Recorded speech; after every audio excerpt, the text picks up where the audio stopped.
It's been a while, but I'm really excited to be back and reading with you this week. We're still working on Wishtree.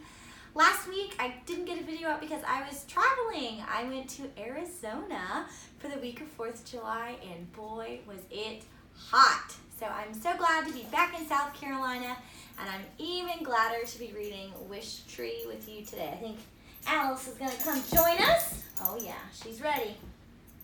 Ready to read? Okay. Today we're starting on chapter 15. Oh, a kiss. Thank you. Sit down. Gonna lay down? No? Okay, we're gonna look out the window instead. When you're the neighborhood Wishtree, people talk.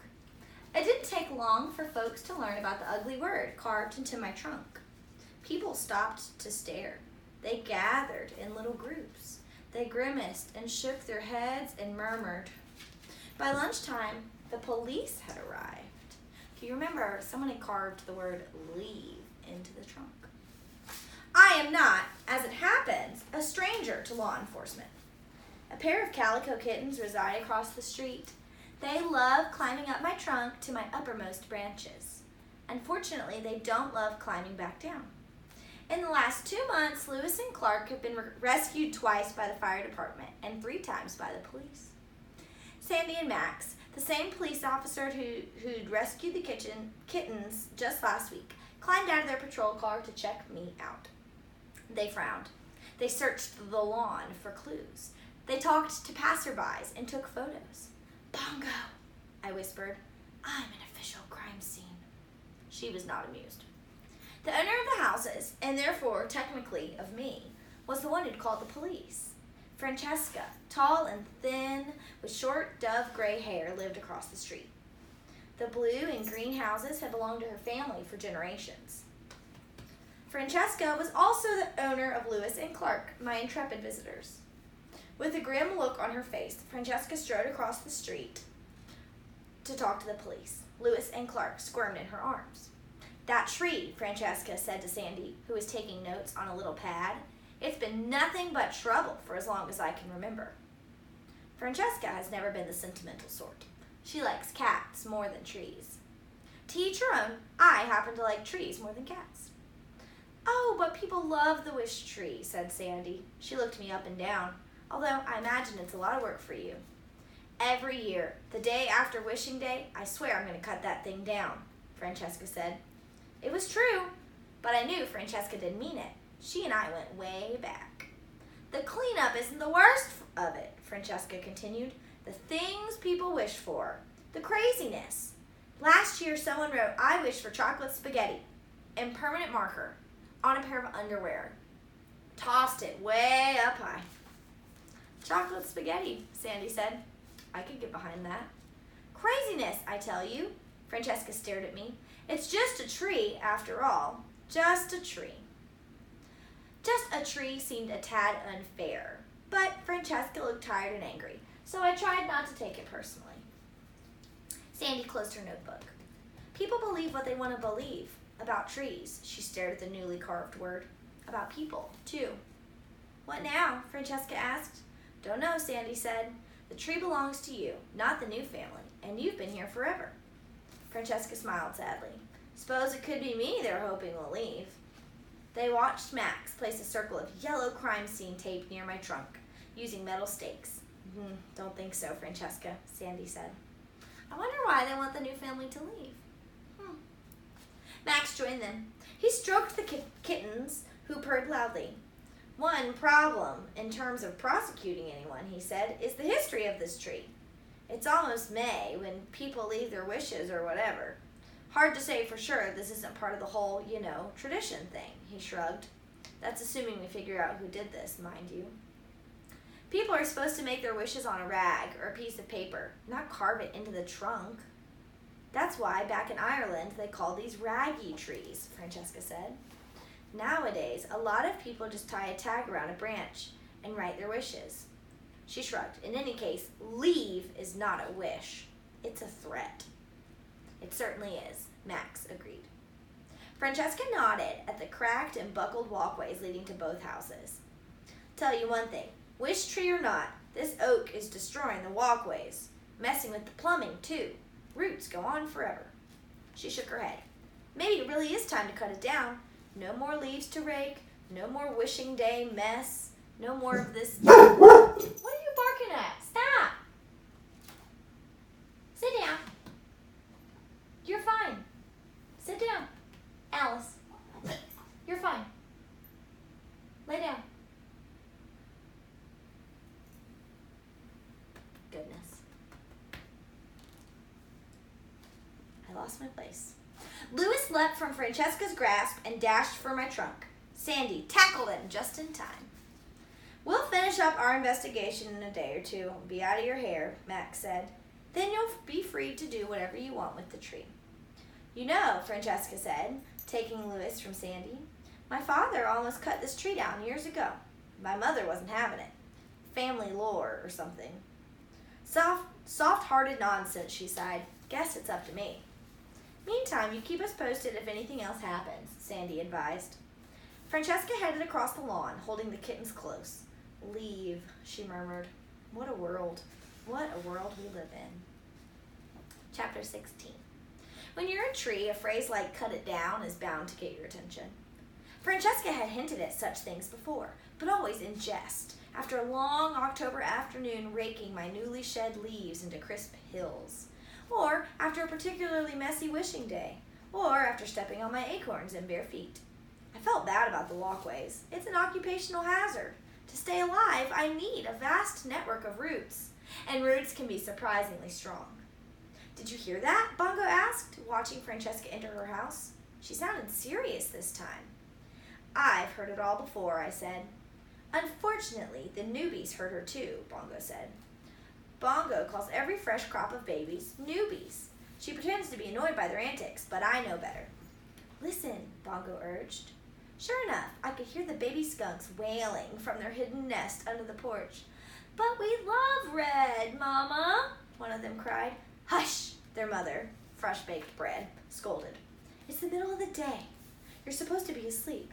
You are crepuscular creatures, like fireflies, bats, and deer, are especially active at dusk and dawn. Will Red be all right, Mama? Another baby, whose voice I recognized as Rose Petal, asked. All skunks name themselves after pleasant scents. I'm not sure if this is because they're a bit defensive about their reputation, or if they just have a sly sense of humor. Of course, said her mother, Red is indestructible. Bongo looked at me. See what I mean? Oh dear, I said. By tonight they'll all have heard. The opossums, the raccoons, the owls. Little Harold will be beside himself. Harold was the smallest barn owl nestling and a great worrier. Barn owls give themselves sensible, no-fuss names. I'll talk to everyone, Bongo said. Calm them down. Tell them not to worry. I'm sure things will be fine, I said. I've seen a lot in my years. The things I've fretted about that have never come to pass. I could write a book. I paused. In fact, I could be a book. I paused again, because, you know, paper is made of trees. Bongo gave a screechy crow laugh. She didn't even scold me for my lame joke. That's when I started to worry. Chapter 17. As much as I was concerned about the baby's reaction to Francesca's words, I was more worried about Samar. What would happen when she returned from school and saw the word carved into me? Would she think it was meant for her and for her family, as Francesca and the police seemed to assume? She came home alone. Ahead of her by a few yards was Stephen. A reporter from the neighborhood newspaper was walking on the sidewalk, interviewing people as they walked by. Word travels fast in our parts, especially when there's yellow police tape involved. Had they seen what happened? The reporter kept asking. Had they ever made wishes on wishing day? What did they think the word leave meant? The reporter approached Stephen. Did he know why someone would carve leave into the beloved local wish tree? Stephen stared at the reporter. Then he glanced behind Samar, sending her the shadow of a sad smile. Without answering the reporter, he headed toward his house. Samar's eyes darted from Stephen to the reporter to me. She ran closer, saw the word, and gasped. She reached a hand toward me, but the police tape put me out of reach. Are you a resident? The reporter asked. Would you like to comment on the incident? Samar didn't say a word. She turned and walked up the sagging steps to the little blue house, her head held high, standing tall, reaching deep. Chapter 18. Around 6 that evening, Sandy and Max returned. When the police knocked on the door of the greenhouse, Stephen's parents opened it and answered questions. They shook their heads, they shrugged, then they shut their door and closed the curtains. When the police knocked on the door of the blue house, Samar's parents opened it and answered questions. They rubbed their eyes, they sighed. Then they too shut their door and closed the curtains. As Sandy and Max headed back to their cruiser, Sandy paused beneath me. I wonder if we should make a wish, she said. Might be our last chance. I'll tell you what I wish for, Max said. I wish I didn't have to investigate things like this. Sandy patted his shoulder. I wouldn't hold my breath on that one. As for me, I spent the evening hours reassuring the parents and offspring who called me home. They weren't worried about where they would have to move, of course. They were worried about me. I was worried about me too. I didn't want to leave the world I loved so much. I wanted to meet next spring's owl nestlings. I wanted to praise the new maple sapling across the street when it blushed red as sunset. I wanted my roots to journey farther, my branches to reach higher. And that's how it is when you love life. And I could accept that if my time had come, it had come. After a life as fine as mine, who was I to complain? I was worried about the babies, though, about their parents scrambling to find new safe places to line their nests, dig their burrows, and hide their winter stashes of acorns. Most of all, I was worried about Samar. I don't know why. Perhaps it was because she reminded me so much of another little girl from another long time ago. A little girl I managed to shelter successfully. Francesca's great-grandmother. Like I said, we go way back. Chapter 19. Long after midnight, Samar came to visit me. She wore a blue robe. Her dark curly hair was pulled back in a loose ponytail. Her eyes held moonlight in them. She sat at the base of my trunk on her blanket. She didn't look at the curved word or the splinter of moon or the blue or green houses. She just sat quietly and waited. It always took a while, but it always happened. One by one, the babies ventured out to see her. Harold was first, flapping awkwardly down to the ground. The raccoon babies, you, and you, were next. Raccoon mothers are notoriously forgetful, so they don't bother with traditional names. The possums, the skunks, they all came. Samar sat perfectly still. The babies circled her. Together they sat in the shimmer of moonlight and listened to my leaves rustle. Bongo settled on Samar's shoulder. Hello, she said in her crow version of Samar's voice. Hello, Samar said, echoing the echo. Bongo squawked and Samar jumped a bit. Even Bongo's quietest caw is a bit on the harsh side. Bongo flew up to my smallest hollow and poked her head inside, her tail feathers still visible. With something shiny in her beak, she returned to the ground in front of Samar. Gently, she placed a tiny silver key attached to a long, faded red ribbon in Samar's open hand. It's beautiful, Samar whispered. Thank you.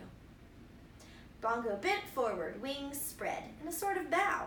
It was, in crow circles, a sign of great affection. I'd seen that key before.